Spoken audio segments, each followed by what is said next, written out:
Bonjour et bienvenue dans ce 9e épisode de notre podcast Fleur au vent. Je suis Émilie et j'ai le plaisir de m'entretenir chaque mois avec Anne-Fleur Sarraud, directrice Wengood. Bonjour Anne-Fleur. Bonjour Émilie. Tu es directrice au Wengood, maman de 2 enfants. Dans ce podcast, tu nous partages tes sensations, tes envies, tes coups de cœur, tes coups de gueule, tes inspirations et motivations du moment. Janvier, nous y sommes, la fameuse page blanche, un faux air de renouveau qui, sans action majeure de notre part, sera sans grande surprise la suite logique des graines que nous avons semées les mois précédents. Janvier, comme un coup de pied aux fesses, nous interpelle. Quelle histoire allons-nous écrire? Et si l'on cherche son sujet, c'est peut-être bien que nous avons déjà perdu le fil. Non, janvier ne fera pas de miracle. Nous sommes notre propre miracle. Nous sommes toujours à une décision d'une vie différente. Mais parfois, par flemme, souvent par habitude, engagement et responsabilité, nous perdons l'inspiration et la curiosité qui nous poussent à nous réinventer, à tenter le coup de poker et nous perdons en chemin le mojo qui nous fait embrayer. Quand avons-nous pris le temps de nous demander qui nous sommes devenus? Quand avons-nous pris un risque pour la dernière fois? Quel que soit le résultat, nous avons fait de notre mieux. Mais et maintenant? On se sait forte et persévérante? Oui, mais pourquoi? Pour aller où? Plaçons-nous nos ressources et notre énergie au bon endroit? Avec le mojo, tout est plus facile. Aucune question ne se pose. Il suffit de suivre son instinct. Mais si celui-ci nous fait défaut, alors c'est qu'il est temps de se recentrer, se poser les bonnes questions, prendre le temps d'engager des conversations avec soi, avec les autres pour puiser l'inspiration, de contempler des œuvres d'art qui ressuscitent nos émotions, de lire des biographies, suivre des projets ou des parcours inspirants, s'entraîner à contempler en dehors comme en dedans et voir ce qui résonne aujourd'hui en nous pour se redécouvrir. Un travail d'introspection, certes, et peut-être quelques pistes à explorer pour sortir des sentiers battus, tenter de nouvelles expériences, offrir de nouvelles habitudes, de nouveaux sourires. Un plan d'action pour faire bouger nos lignes, réveiller nos émotions, attiser la flamme, faire place à une nouvelle vie, si on le souhaite, ou à une nouvelle façon de la voir et de la vivre. Ressentir les vibrations, l'énergie, les odeurs, des signes qui nous poussent à tenter notre chance et suivre notre plus joli chemin de vie. La liberté commence où notre zone de confort se termine. Alors, en janvier, après avoir abordé les rêves et la créativité, je te propose, Anne-Fleur, de mettre à jour nos recettes pour rendre extraordinaire une journée ordinaire, d'innover par petites touches, faire preuve de fantaisie, d'audace et de réveiller l'intuition, le mojo qui sommeille en chacun de nous. Mais avant cela, je vous présente le sommaire. Au sommaire de cet épisode, l'interview de l'instant présent dans laquelle Anne-Fleur, tu nous partages ton état du moment à travers un petit portrait chinois. Fleur au mois de janvier, bilan et ambition. Le fil Wengood consacre à l'article 6 étapes pour le changement. Plaisir d'offrir, joie de recevoir ton partage d'expérience, tes tips sur le sujet. Et enfin, nous refermerons ce podcast par le quiz Fleur dans l'air du temps, intitulé pour l'occasion Patchwork. Je te propose de démarrer tout de suite par l'interview de l'instant présent pour connaître tes premiers ressentis au réveil ce matin. La première pensée en 1 ou 2 mots. Allez, c'est reparti. Ok, c'est reparti. Alors, pour ça, il faut suivre ta forme mentale en chanson dans la douche ce matin. C'était plutôt La flemme de Angèle, I Will Survive de Gloria Gaynor ou Don't Stop Me Now de Queen. C'était pas la flemme. Le matin, c'est pas la flemme pour moi. On va dire I Will Survive de Gloria Gaynor. Ok, donc il va falloir un peu se battre, un peu aller chercher, quoi. C'est Ouais, ça? ouais. Ok, ce qui entraîne la question suivante. La forme physique, si tu étais une auto, plutôt une deduche, un peu brinque-ballante au réveil, mais c'est du solide, tu vas tenir la route jusqu'à destination. Un scénic, une allure de croisière qui te convient parfaitement en compagnie de ta team rapprochée pour te sentir en sécurité. Ou bien une Formule 1, un démarrage entre ombres jusqu'à la ligne d'arrivée avec une confiance à toute épreuve pour négocier chaque virage et éviter les sorties de piste. Ça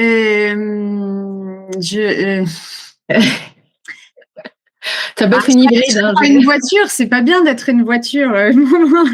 Mon fils m'a expliqué ce week-end que ça servait à rien les voitures. Non, je pense que ce serait plus la Dedesh. Alors c'est pas, c'est ce qui me parle le plus là. C'est pas confort croisière, c'est pas la scénique, c'est pas la Formule 1 parce que le démarrage il est pas en trombe, même si derrière. Ça va vite quand même.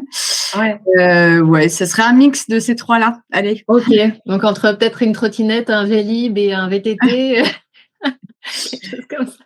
C'est ça. Ok, ton humeur si tu étais une œuvre d'art. Le cri de Edvard Munch, plutôt angoissé. La joie de vivre de Pablo Picasso, jovial. ou La Joconde et son sourire énigmatique de Léonard de Vinci, plutôt mystérieuse?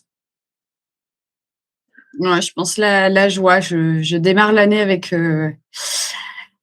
plein de confiance, donc plutôt la joie.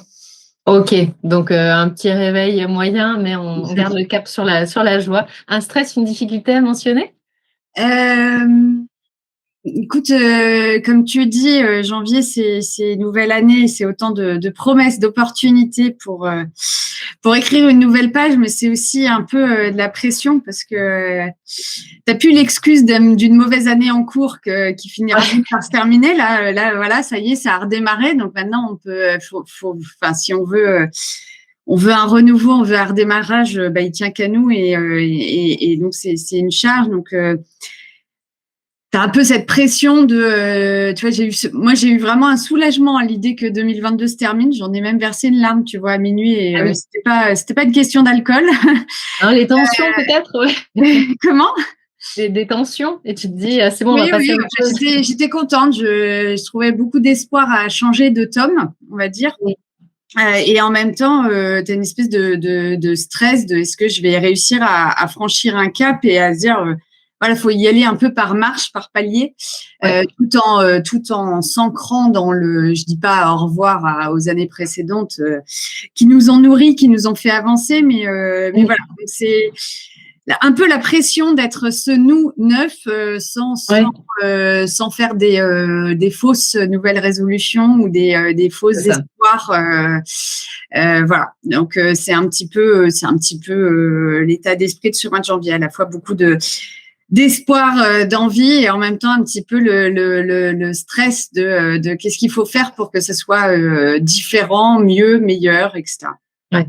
La proaction, c'est ça, et jusqu'au bout, et déjà anticiper le fin 2023 pour essayer de ton rétro-planning avec la technique des petits pas, hein, ce qu'on appelle pour y aller petit à petit. Petit à petit, mais dès le premier jour. Dès le premier jour, c'est ça. Dès le premier jour. Il ne faut pas être à 10%, quoi. Il faut tout de suite être à 100%. Alors, la gratitude et la mémoire du cœur, tu as écrit quoi en premier ce matin dans ton journal de la gratitude? Je te dirais, le week-end s'est correctement passé. Les 2 premières semaines, j'ai survécu. I will survive, hein, comme je dis. On y est encore. Ouais. Beaucoup de choses, c'est déjà pas mal. Et puis, ouais, non, la dodoche, ça marcherait pas, hein, parce que un démarrage plutôt au quart de tour. Ouais, je sais pas si c'est de la gratitude, mais je continue d'essayer d'affronter chaque caillou que j'ai dans la chaussure, chaque frustration ou chaque culpabilité en la regardant dans le miroir, en l'adressant et en avançant, quoi, en laissant pas des choses traîner qui freinent. Ouais. Voilà. Ouais, c'est important, tu as raison. Enfin, toutes les petites, parce qu'il y en a forcément sur le chemin, mais de les traiter et de les mettre de côté. Fleur en janvier, le bilan rapide de 2022, calmement. Qu'as-tu trouvé en 2022 et que tu souhaites conserver en 2023? En 2022, j'ai été plusieurs fois quittée, on va dire. Ouais. Ça a été un gros apprentissage d'accepter d'être quittée.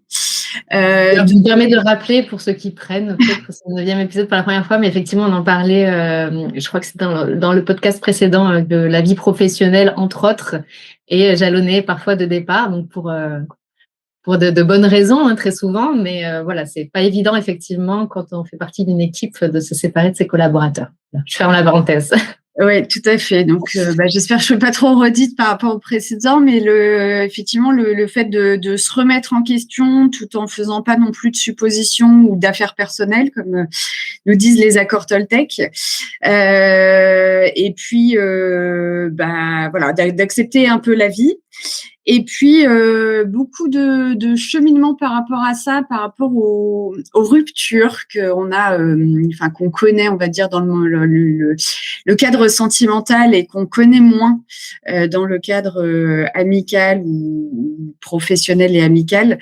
Et un peu ce besoin de l'être humain au moment de la rupture, au moment de la fin, de se donner des bonnes raisons de finir, on va dire, qui du coup entache un petit peu, je trouve, le chemin parcouru et la belle histoire. Donc je comprends le besoin de chacun d'ancrer cette fin et de lui donner des justifications, mais je regrette que ça passe un petit peu par un peu voilà, ça ternit un petit peu le chemin et l'histoire parcourue. Donc l'équilibre à trouver, voilà, dans accepter la rupture sans remettre en question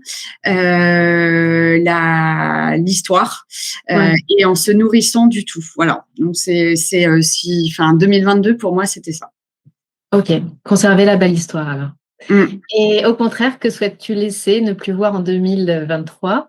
Ce qui s'est passé en 2022 reste en 2022. Ça peut être un événement, une émotion, une musique, une mode.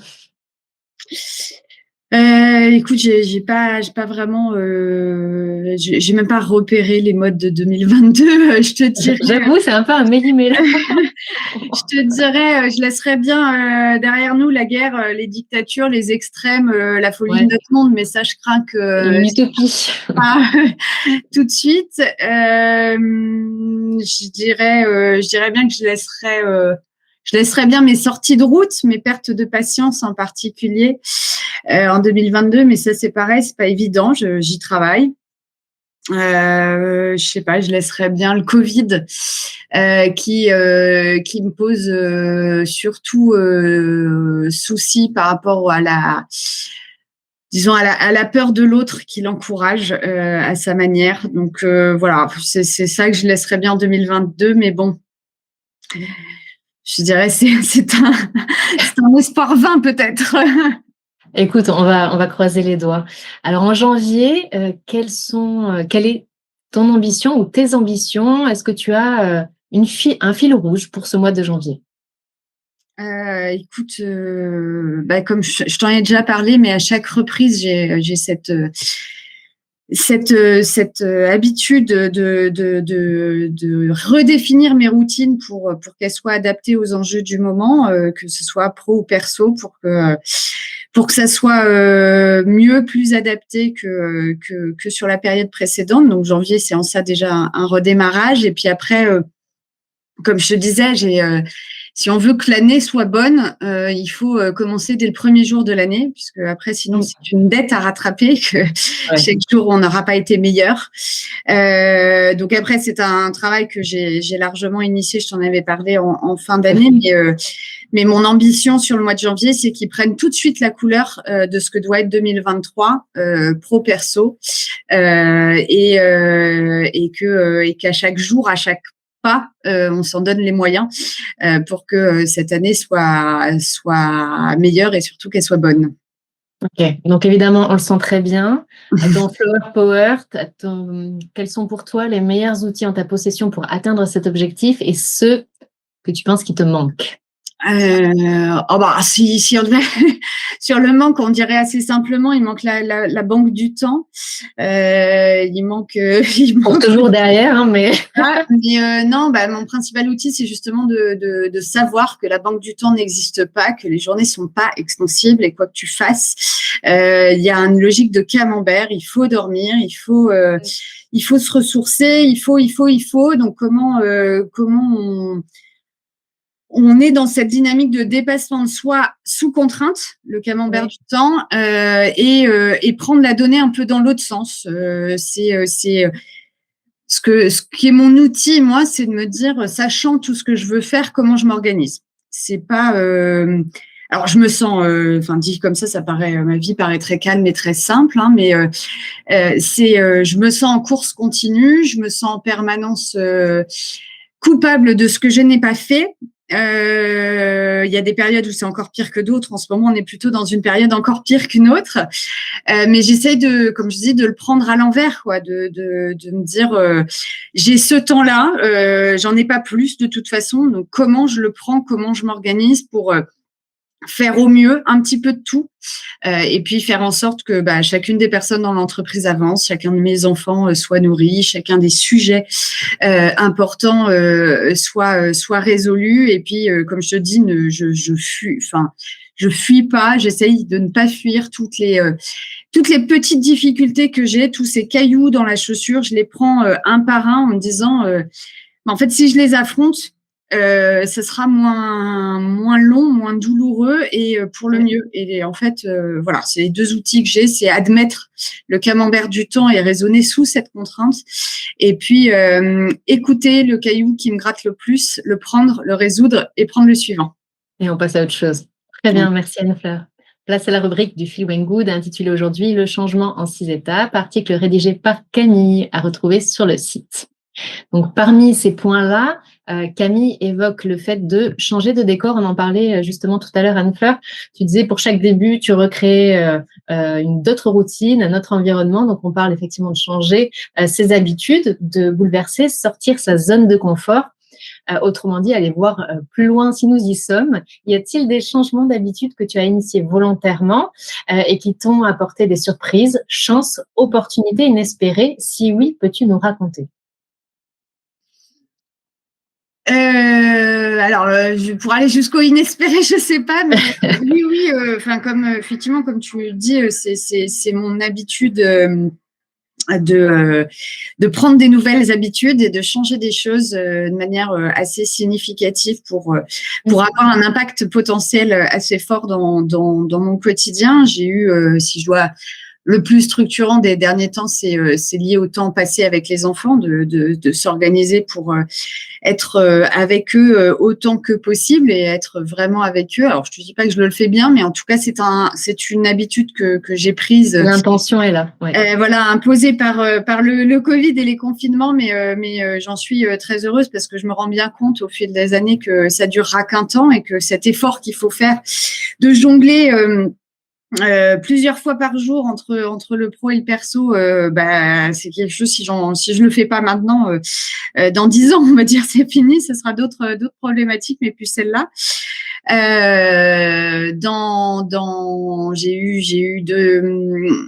J'ai pris un abonnement dans une salle de sport il y a 2 ans et j'y vais le matin avant le boulot c'est assez ouf de constater combien l'élan que ça me donne pour la journée, l'énergie que ça donne pour la journée. Il y a plein de gens qui me disent mais moi je pourrais pas le matin et vraiment j'encouragerais tous ces gens-là à essayer dans la durée parce qu'il faut le temps que ça fonctionne.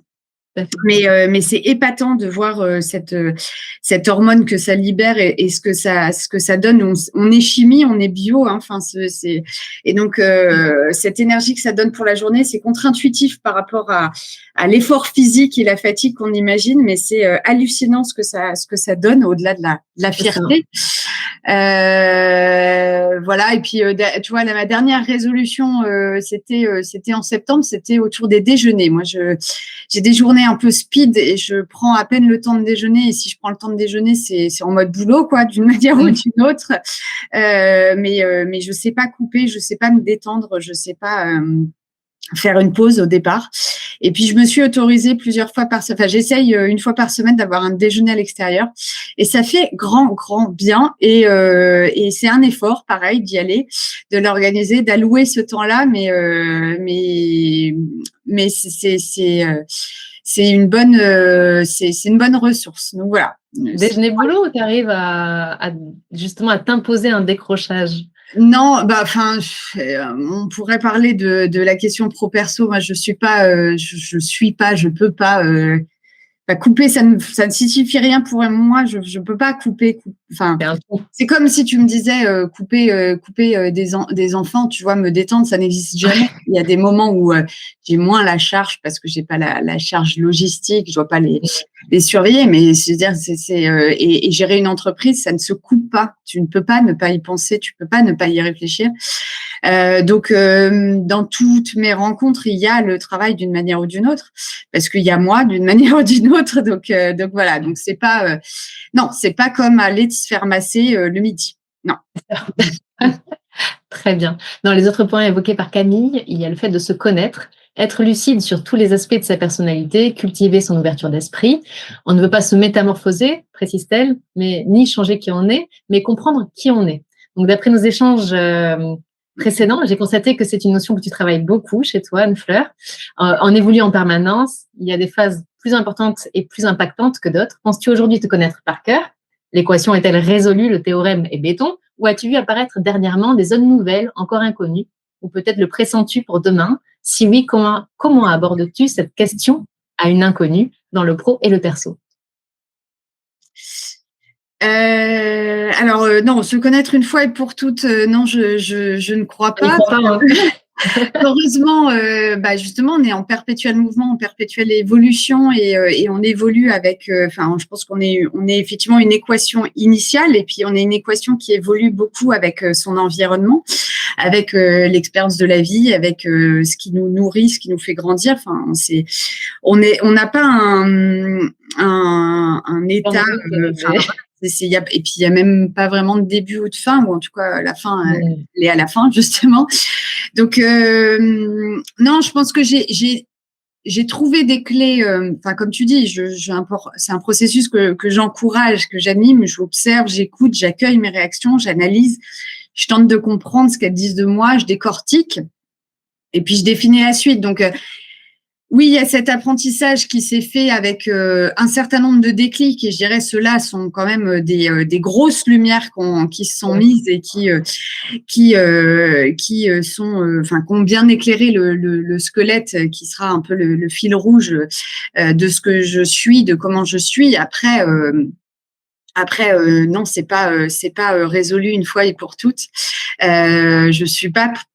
Je peux pas prédire comment je réagirai à tout ce qui va m'arriver, tout ce que je vais faire. Et c'est aussi en ça que la vie est épatante. Donc, je pense que le chemin ne s'arrête pas, ça dure toute la vie, que c'est comme, je sais pas, tu es une sportive, donc quand on est dans le dépassement de soi et dans le cheminement, entre les blessures qu'on peut avoir, entre les conditions météo qui peuvent être différentes, entre le corps qui évolue, chaque sommet qu'on va gravir, chaque course qu'on va faire, il y a des choses qui vont se passer qui sont pas passées pareil. Ce sera jamais la même course. Un apprentissage continu. Et heureusement, sinon on s'endort et ça peut pas le faire. Hein. Exactement, c'est là la plus grosse erreur finalement. Également, on parle de s'encourager. On n'amorce pas un changement sans être son propre support, peu importe ce qu'on a envie de faire évoluer chez nous. Pour cela, on doit vraiment être dans l'affirmation et l'amour de soi, dit Camille. Cultiver sa propre motivation en se donnant des récompenses qui font du bien à l'esprit et au corps. Quels sont les plaisirs que tu t'accordes? Tes plaisirs coupables, plus ou moins assumés, tes moments de réconfort où tu ne penses qu'à toi. Écoute, si tu y arrives. Le premier cadeau, le premier élément, c'est déjà de reconnaître, parce que effectivement, il y a toute une partie, en tout cas, moi, je me suis beaucoup construite dans la reconnaissance de l'autre. Et donc, et en plein d'endroits, elle manque, cette reconnaissance, où elle est pas comme on en a besoin. Et puis après, c'est un peu comme une drogue, c'est-à-dire que plus on avance et plus on en aurait besoin, et à la limite, plus on avance et moins on en aura, parce que disons que la reconnaissance est très codifiée à l'école ou à l'enfance, elle est beaucoup moins codifiée plus tard, et puis on est dans des rôles assez ingrats. Hein. Je parle toujours de celui de mère, mais celui de responsable d'entreprise, c'est un peu pareil. Donc le premier effort que je fais, c'est cette reconnaissance. Et tu vois, hier, pendant ma course à pied, je me disais c'est bien. je me disais c'est bien. Et je me le c'est des affirmations positives comme ça. Voilà. Et donc J'ai décidé de travailler hier matin, on était dimanche, hein,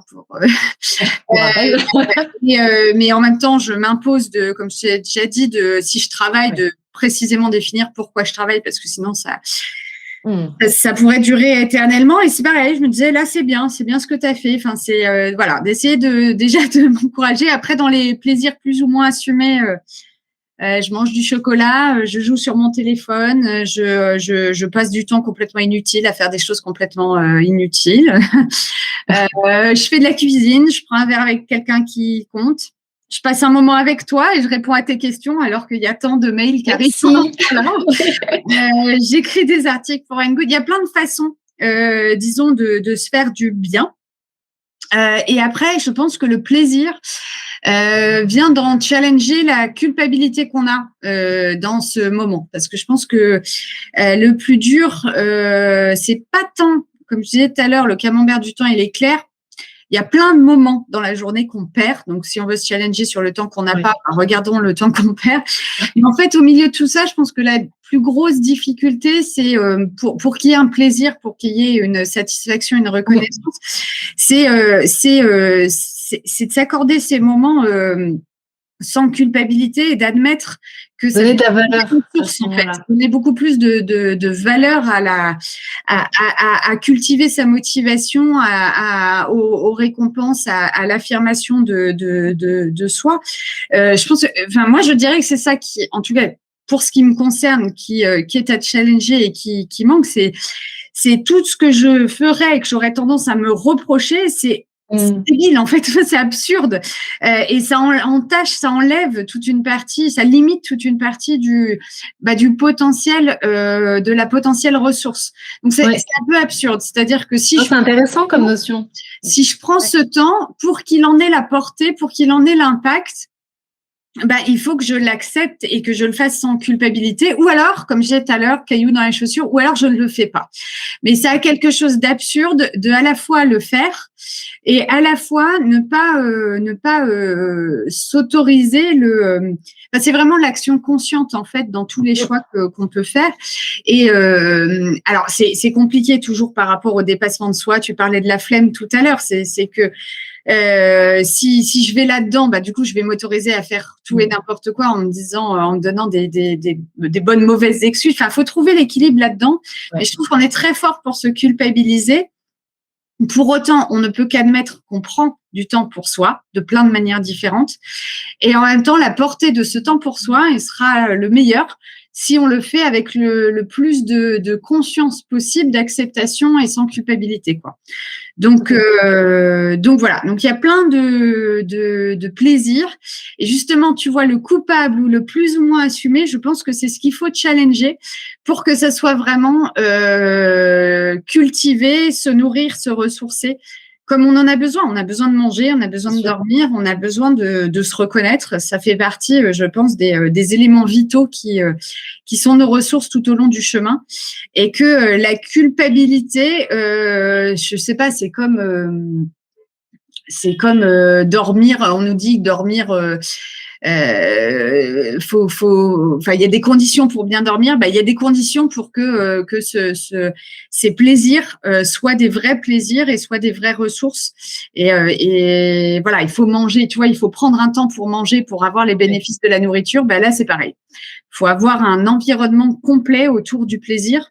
Pour que et c'est justement pas la culpabilité et pas le fait de ne pas assumer qui vont non, pour intégrer tous les bénéfices et il faut dire que ça a de la valeur malgré tout, ces petits moments comme ça qui peuvent paraître anodins où on se dit non, mais en fait on aurait pu faire autre chose, mais non, en fait si on le fait, c'est que peut-être qu'on en a besoin et ça a de la valeur. C'est une notion très intéressante. Et dans un des points également abordés par Camille, il y a le fait de se faire accompagner, trouver une forme de soutien aide à progresser. On le sait, comme un sportif, on n'hésite pas à s'entourer de coachs auprès de sa famille, par exemple, ou encore de ses amis, d'un groupe d'aide ou même avec un professionnel. Quels sont pour toi tes meilleurs soutiens pour t'aider dans tes réalisations, qu'elles soient pro ou perso? Écoute, les meilleurs, c'est un peu… La garde rapprochée. ça met un peu la pression parce qu'il faudrait pas que j'en oublie, mais j'ai eu j'ai eu plein d'appuis pour avancer et j'en ai encore. Parce que tous les appuis que j'ai rencontrés, ils m'ont d'une manière ou d'une autre nourri et ils sont encore là. Donc j'ai eu des coachs, des vrais coachs dans le métier qui sont consacrés à t'aider et à cette mission-là que t'accompagner. J'ai bien sûr eu mes parents, mes boss, des profs qui sont mes mentors, chacun à leur manière.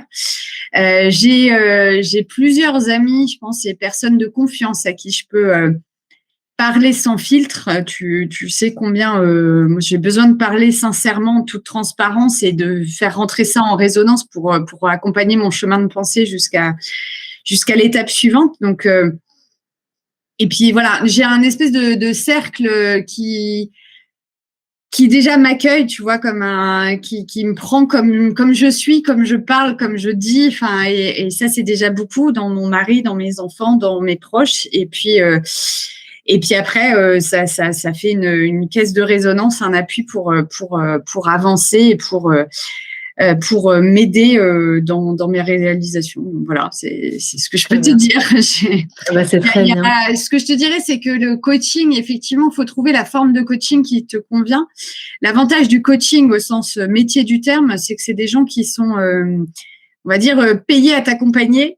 Donc, tu assumes pleinement la relation unilatérale et du coup, le don, tu vois, le déséquilibre de la générosité.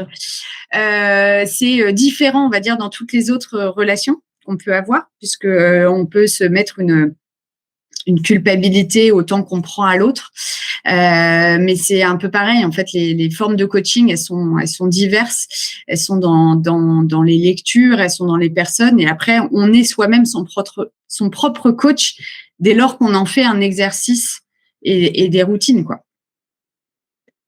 Bien sûr, évidemment, on n'hésite pas à se faire accompagner d'un coach, comme tu disais, Anne Fleur, ça peut parfois donner un petit coup de pouce ou ouvrir de nouvelles pistes. C'est des vrais déclics. Et puis, ils ont des outils. L'avantage des coachs, c'est qu'au-delà de la résonance instinctive que tu peux avoir, les coachs, ils ont des outils. Et après, il faut choisir l'outil qui nous convient et qui nous permet d'éclairer des choses, qui nous permet de mieux avancer, qui nous permet de moins souffrir. Enfin, mais le coaching, c'est un vrai…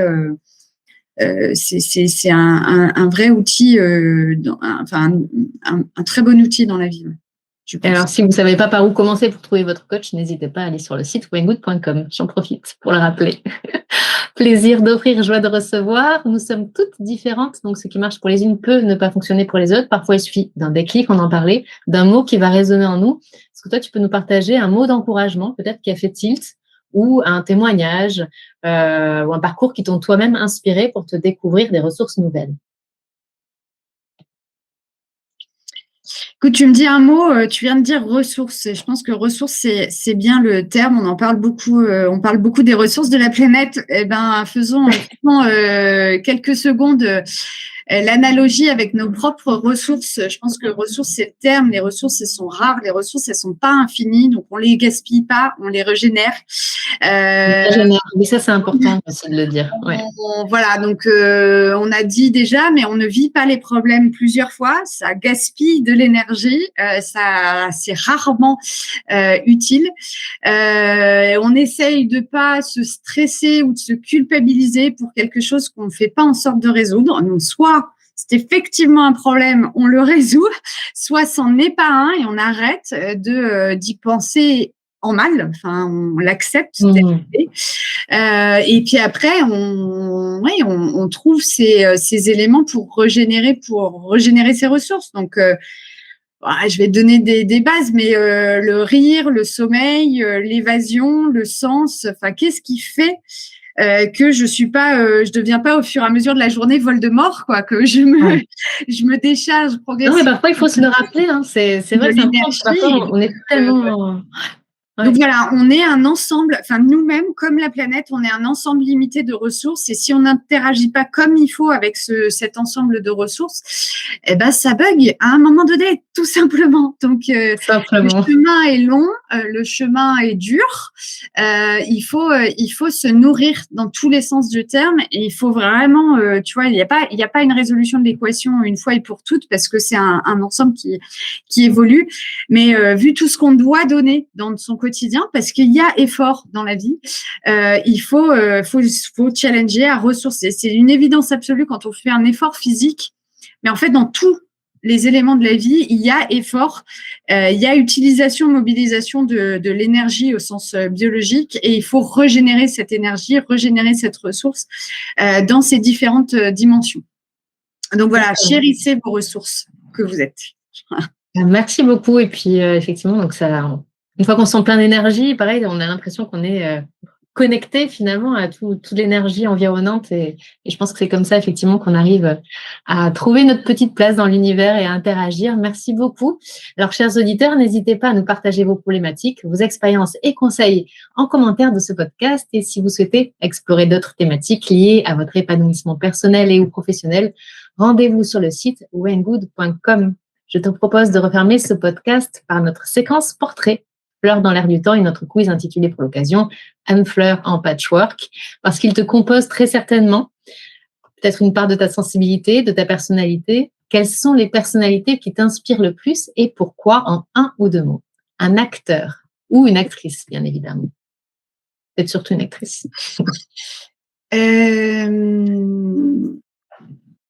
Alors dans les personnalités, il faut effectivement, enfin comme tu dis, ça dira forcément quelque chose de moi. Après, je tiens à préciser que les personnes que je les citerai dans leur art et pas Bien forcément dans leur humanité globale.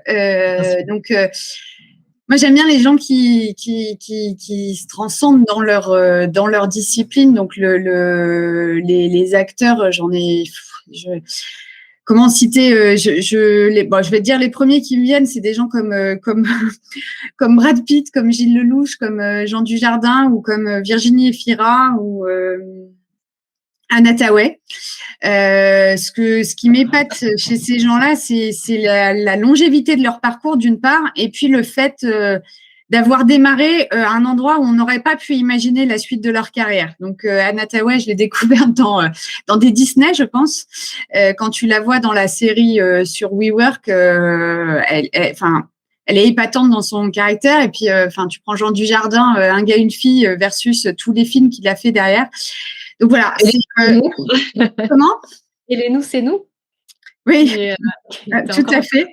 Donc voilà, dans leur discipline, du travail, du respect, de la réinvention, de l'avancement. Enfin, c'est voilà, des gens, et il y en a plein. Il y a que ceux-là que je te cite, mais il y en a plein. Autrice, écrivain, parce que pareil, il y a quelqu'un qui te touche plus que deux. Il y en a. Pareil, il y en a beaucoup. Enfin, c'est compliqué parce qu'il y a beaucoup de. Moi, les noms qui me viennent, c'est ceux qui, pareil, qui sont bons pour ce que je cherche à ce moment-là. Je compare pas les écrivains les uns aux autres, même s'il y a des prix qui sont là pour ça. C'est pas mon métier, mais moi, j'ai besoin, quand je lis, j'ai pas beaucoup de temps pour lire, donc j'ai besoin que ça soit efficace. J'ai besoin que la plume me plaise et m'embarque, et puis que les histoires me divertissent. Donc, j'ai des divertissements feel good, type, je sais pas, Valérie Perrin, Virginie Grimaldi ou Agnès. Ah oui. Tu vois. Et puis après, j'ai des écrivains qui m'embarquent plus dans des trucs un peu thriller, un peu intrigue. T'as les connus, quoi, comme Joël Dicker ou Valentin Musso ou Pierre Lemaître, quoi. Donc après, moi j'aime bien quand il y a un bout quand c'est ancré dans l'histoire, quand ça nous fait voyager dans l'histoire. Et puis j'adore les mots, j'adore l'art des mots. Donc voilà, c'est les 2 ingrédients pour moi qui, si j'arrive à m'évader, si après une journée de boulot ça arrive à me déconnecter, c'est bon, ça le fait, et c'est le job. Les meilleurs écrivains. Voilà. Ok, une collaboratrice ou un collaborateur qui t'inspire? Alors écoute, j'ai plusieurs exemples, ils se reconnaîtront peut-être dans mes mots. Je dirais ceux qui osent le redépart et ceux qui osent renouveler leurs vœux. On est plusieurs dans une histoire. Par moment, chacun évolue, l'histoire elle-même évolue, l'environnement évolue et on pourrait avoir tendance à se laisser un peu porter, à plus trop savoir pourquoi on est ensemble ou pourquoi on reste. Et, j'ai plusieurs collaborateurs ces derniers mois et moi-même, j'ai fait l'effort, mais de regarder cette question, pourquoi je suis là, pourquoi je reste, et de l'adresser pour décider de rester ou décider de partir, d'oser lever la main et dire attention, j'ai plus le sens de mon être ici. Est-ce qu'on peut redéfinir ce sens ou alors se quitter? Et ben j'admire, ça m'inspire. J'essaye pour moi aussi de le faire, même si moi, pour l'instant, à chaque fois, je décide de rester. Donc, on pourrait se poser la question de est-ce que je reste par habitude, mais voilà, pour moi, tout mieux que de rester par habitude, par devoir. C'est important l'habitude, c'est important le devoir, ça nourrit, mais ça ne suffira pas. Dans le temps, ça ne suffira pas à faire les bons pas, les bons gestes pour construire la vie, quoi. Et donc, voilà, se poser la question du pourquoi je reste et pourquoi je reste, pourquoi je resterai pas, et d'oser affronter cette question plutôt que de juste se laisser porter. Ce sont les collaborateurs qui auront ma pensée par rapport à ta question. Et peut-être quelqu'un de ta famille ou en tout cas un proche qui t'inspire? Bah pareil, il y en a. Tout le monde m'inspire. Hein. Moi, je me nourris d'inspiration de mon entourage, mais là, je te cite très bien ma sœur, parce que ma sœur, elle a eu des jumeaux il y a 3 ans. Elle gère une carrière assez complexe et brillante, et j'ai l'impression qu'elle fait aucune concession, ni par rapport à sa vie sociale, ni par rapport à sa vie amoureuse, ni par rapport à sa vie de mère ou sa vie. Je lui dis bravo. Et elle est debout, donc elle te dira que tout n'est pas parfait, j'en doute pas, mais franchement, continuer à tout tenter, et enfin vraiment, et elle est debout vraiment, et j'hallucine. C'est beau d'avoir comme ça une sœur comme modèle, c'est très beau. Et un artiste ou en tous les cas un personnage public, pareil, qui t'inspire? Alors, un artiste, je te dirais Alexis Michalik, et puis un personnage public, je te dirais Nadal. Michalik, parce que je vais pas beaucoup au théâtre, mais j'ai été voir, je crois, quasiment toutes ses pièces. Elles sont incroyables. Il réinvente le théâtre, il crée des émotions pures et un voyage de ouf, et je kiffe. Et puis public, bah, c'est Nadal, pareil, je pourrais t'en citer beaucoup, mais les sportifs m'épatent dans le travail, l'abnégation, parce que voilà, c'est une discipline du corps et de l'esprit, le sport. Comme toutes les disciplines, mais particulièrement le sport. Le rêve qu'il génère pour des générations entières. La bataille pour chaque point, comme si le match en dépendait. Et comme je te disais tout à l'heure, une année, ça s'écrit dès le premier jour, dès la première heure, dès le premier pas. Chaque balle. Voilà, ça, c'est 2 noms que je peux te citer qui me nourrissent et qui m'inspirent. Très bien, poursuivons le patchwork avec une œuvre d'art qui suscite chez toi quelque chose, une vibration, une émotion. Écoute, je l'ai pas à portée de main, mais j'ai un ours j'ai pas beaucoup d'œuvres. J'ai qu'une seule œuvre d'art à la maison. C'est un ours en serpentine, donc une pierre qui ressemble au marbre. Un ours dit dansant, qui donc est très lourd, qui tient sur une jambe, et c'est impressionnant. Enfin, c'est une œuvre d'art, mais qui défie aussi les lois de la physique. Il faut quand même que l'artiste arrive à trouver un moyen qu'il tienne debout sur une seule patte, cette grosse pierre. Et donc voilà, c'est l'art, mais tu vois, un peu façon Léonard de Vinci à l'époque, où toutes les disciplines de recherche, que ce soit philosophe, scientifique, artiste, poète, tout se faisait en un seul lieu pour créer, pour faire de la recherche et puis pour créer. Donc voilà, l'œuvre d'art, c'est mon ours d'art inuit en serpentine. Très bien. Un podcast qui t'inspire? Alors, il m'inspire pas encore, mais ma sœur va sortir un podcast donc dans la série de de ce qui me fait halluciner, qui me fait C'est qu'elle trouve en plus le temps de faire plus.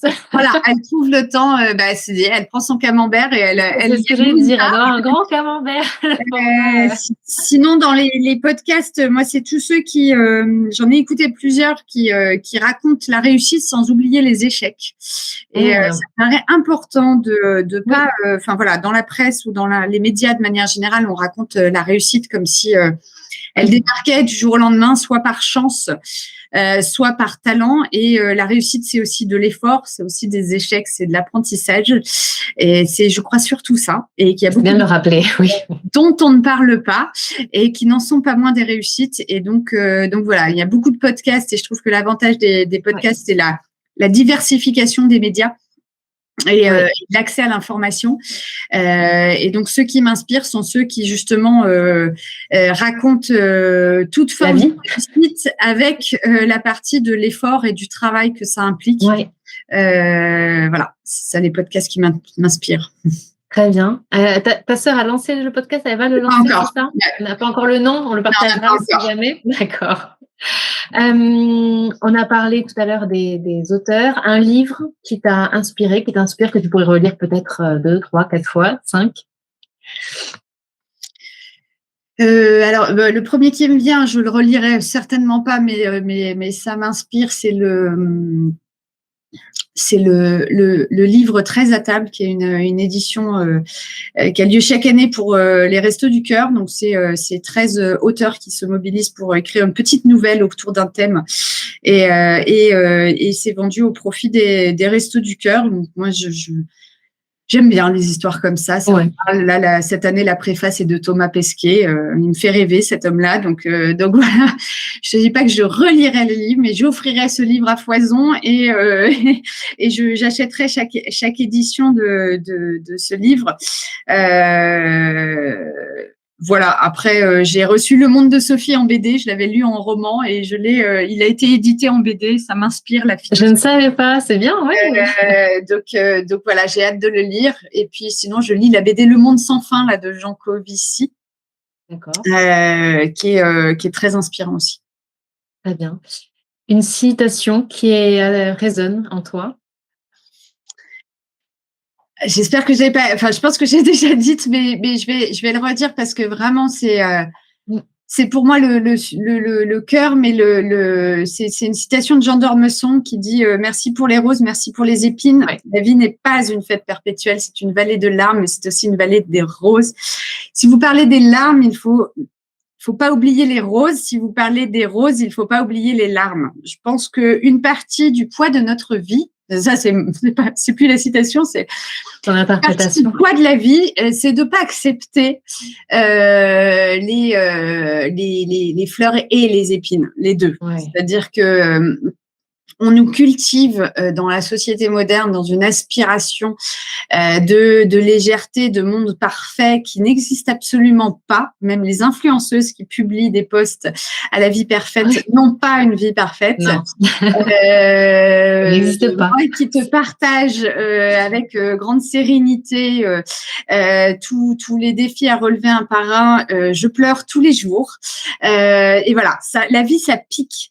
La vie, ça pique. À l'époque je te l'ai déjà dit, je pense, mais à l'époque de nos grands-parents, il fallait cultiver la terre pour manger le soir. Et ben, c'est ça la vie. Et ça n'empêche pas plein de roses merveilleuses et belles, plein de plaisirs incroyables dont il faut profiter. Mais je pense qu'une partie de notre difficulté, c'est de croire ou de se faire croire ou d'avoir cru que l'enjeu de la vie, c'était une vie légère, pleine d'argent, parce que l'argent pourrait tout acheter, et qu'à partir de là, ce serait le bonheur. Et quand on voit les gens les plus riches, ils n'ont pas l'air beaucoup plus heureux. Non. Donc voilà, on accepte les roses, on accepte les épines, et ça ira mieux. Exactement, oui, parce que l'injonction au bonheur, finalement, elle est contre-productive, on se permet de le rappeler. Très bien. Un plat, un dessert, Madeleine de Proust. Je te dirais un œuf à la coque avec des mouillettes dans l'inspiration du moment. Donc, ça peut être des bâtonnets de carottes tout simplement cuits au bouillon. Ça peut être une petite pointe d'asperge pour faire encore un peu plus classe, ou alors vraiment pêcher mignon, pas bon pour le cholestérol, mais une mouillette avec des œufs de saumon, c'est pas mal aussi. Ah, c'est tellement bon. Oui. Merci pour cette inspiration. Next, curiosité, aller plus loin pour sortir des sentiers battus, sortir de cette fameuse zone de confort et trouver là une autre liberté. Qu'est-ce qui t'attire actuellement? As-tu une nouvelle curiosité, peut-être sur un sujet ou une personne? Alors, c'est nouveau et pas nouveau, c'est je sais pas si je vais l'adresser ou comment je vais l'adresser, mais moi, ce qui me passionne, tu sais, c'est les jeux d'intelligence émotionnelle, intelligence logico-mathématique, business intelligence et intelligence collective. Donc, de faire un peu fonctionner tout ça pour faire avancer le projet. J'utilise beaucoup de comparaisons avec l'équipe de foot pour illustrer ce que c'est que faire travailler nos intelligences ensemble pour gagner le match. Ça aide voilà, la métaphore est utile. Et en même temps, je me suis rendu compte tout au long de l'année que j'atteignais mes limites avec cette métaphore, parce que pour un match de foot, il n'y a qu'un seul ballon. Dans une entreprise, il y a plein de projets. Donc, c'est comme s'il y avait plein de ballons. Et en fait, j'en suis arrivée à plutôt me rendre compte que l'image qui me parlerait le plus, il y a d'où je viens, le bâtiment, donc construire un immeuble, mais sinon, ce qui me parle le plus, c'est dans la cuisine et le fonctionnement d'une brigade pour sortir à l'heure, avec le bon niveau de qualité, l'ensemble des plats. Et c'est hyper impressionnant de voir comment tournent les grands restos. Et donc, je kifferais, je sais pas du tout, dans mon camembert du temps, comment je vais adresser cette question-là, mais je trouve que les cuisiniers, enfin les chefs sont des artistes, et en même temps, ils ont des entreprises pour exprimer leur art qui sont absolument passionnants à observer. C'est des hommes qui travaillent ensemble dans le rush, avec des enjeux de qualité de dingue, des enjeux de plein de dimensions. Voilà, ça c'est ma curiosité du moment. Ça serait vraiment de pouvoir, de pouvoir en savoir plus et me nourrir du fonctionnement d'une brigade, d'un grand restaurant. Voilà. Génial, j'adore. Justement, j'allais me poser la question sur de nouveaux challenges potentiels. Est-ce que on peut inclure celui-ci, ou est-ce que tu en as d'autres peut-être? Je vais être pas très originale, mais le challenge, on est 75 dans l'entreprise. Il faut que, à 75 ensemble, on franchisse la marche suivante. Voilà, ça doit se faire ensemble, en un gros mouvement, en plein de petits pas, en une mêlée. Malgré tout ce qui se passe et qu'on n'a pas prévu, être agile par rapport à tout ça. Donc voilà, c'est le défi. C'est pas très original, ça reste toujours le même pour moi, mais c'est mon principal challenge du quotidien. Pour le mojo, parlons-en. Quand as-tu perçu un signe pour la dernière fois, une vibration, une synchronicité qui a entraîné chez toi une certitude que tu étais en phase avec ton chemin de vie? C'était pourquoi? Raconte-nous. Je suis très, très attentive aux signes. J'en vois donc plein. Ça, c'est déjà une bonne nouvelle.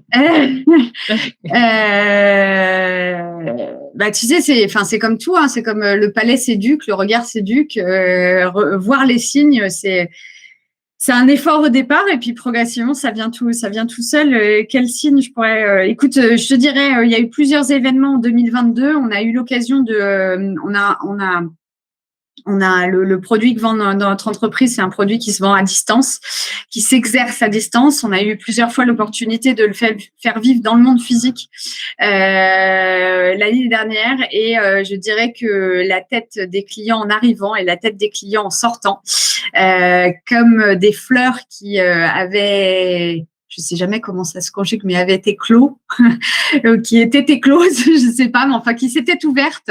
C'était le signe qu'on était exactement là où on devait et qu'on contribue au monde en donnant. On parlait de ressources tout à l'heure, on donne un bout de ressources aux gens et dans le monde actuel, ça compte et c'est important. Et donc de voir ça dans la vraie vie, c'était la preuve qu'on était en phase avec notre chemin.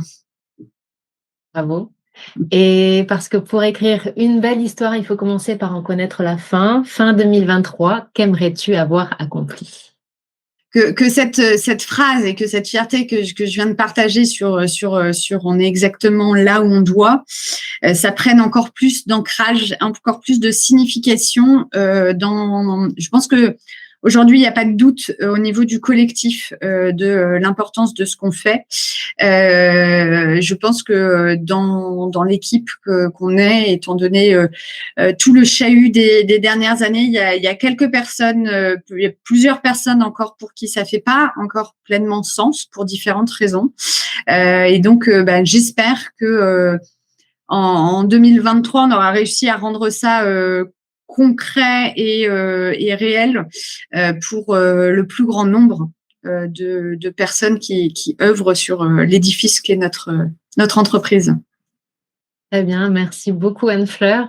Le podcast touche à sa fin, donc n'oubliez pas d'aller chercher votre mojo, de le réveiller un petit peu. On le disait, sortir de sa zone de confort, c'est le début d'une liberté. Alors parfois on est très bien là où on est aujourd'hui à l'instant T, mais voilà, ça évolue, donc faut pas hésiter un petit peu à se challenger, à aller trouver des petites inspirations à droite à gauche pour peut-être vibrer autrement, vibrer différemment. Et effectivement, tu le disais Anne-Fleur, faut pas oublier aussi que la vie, c'est pas juste des roses ou des épines, c'est un petit peu des deux. Et on rappellera aussi la notion, je pense, primordiale de ce camembert dont tu parlais, Anne-Fleur, ou même les petits moments. On le disait, on a l'impression de procrastiner peut-être, mais voilà, il faut arrêter de culpabiliser et donner de la valeur, la juste valeur à ces moments-là, pour pouvoir tout simplement après se dépasser dans d'autres domaines. On rappelle aussi que quand on ne parvient plus à avancer, que l'on se sent englué dans un quotidien qui ne nous va plus si bien, le véritable danger est de ne pas prendre de risques. Facile à dire, moins à faire, mais se poser la question, c'est déjà un bon début. Et vous, avez-vous déjà pris ce genre de risque ou projetez-vous d'en prendre? N'hésitez pas à nous raconter cela en commentaire. Et on le disait, si parfois on a besoin d'un petit coup de pouce, ne pas hésiter à consulter un coach. Et pour cela, je vous renvoie sur le site wengood.com pour apprendre, peut-être pour voir différents profils de coach, voir les différentes thérapie. Alors, on dit thérapie, ça, c'est pas un gros mot, mais parfois, on peut explorer des petites pistes à droite, à gauche, que ce soit par l'art ou encore même par les chevaux. Rendez-vous également sur notre chaîne YouTube pour découvrir tout plein de sujets sur ces thérapies, sur ces méthodes, en tous les cas, de développement personnel. Merci beaucoup, Anne-Fleur. As-tu un dernier message avant de nous quitter?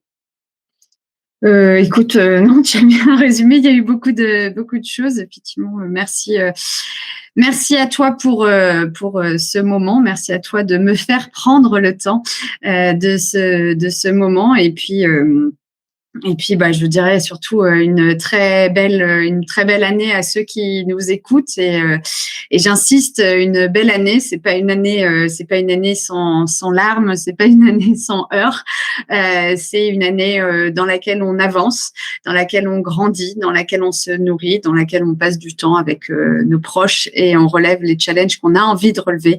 On avance comme on a envie de le faire et on se donne les moyens de nos envies, surtout à tout moment.